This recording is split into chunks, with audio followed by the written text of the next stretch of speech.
Hi hello everyone, আমরা এসেছি দীঘা।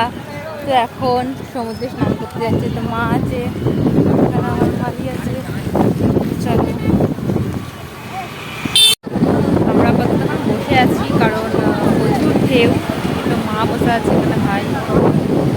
আমরা তিনজনে মিলেই এসেছি এখন স্নান করতে, কিন্তু নামতেই পারিনি। তোমাদের দেখাই, সেটা দেখো। দেখো গাইস, কত সামনে জল চলে এসেছে, কিন্তু সকালে অনেকটা ভাটা পড়েছিল, এখন অনেকটা সামনে জোয়ার চলে এসেছে।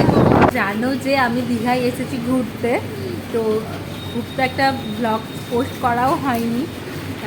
তো এখন দেখাবো কি খাচ্ছি, এটা সবার পছন্দের একটা জিনিস, ঠিক আছে? এই দেখো কাঁকড়ার ঝাল। তো কারা কারা খেতে পছন্দ করে অবশ্যই কমেন্ট করে জানাও। আর এটা তো জাস্ট দারুণ খেতে। বড় বড় পিস, চূড়া আছে ঝাঁটা ঝাট। আর একটা করে কমেন্ট করে যাও।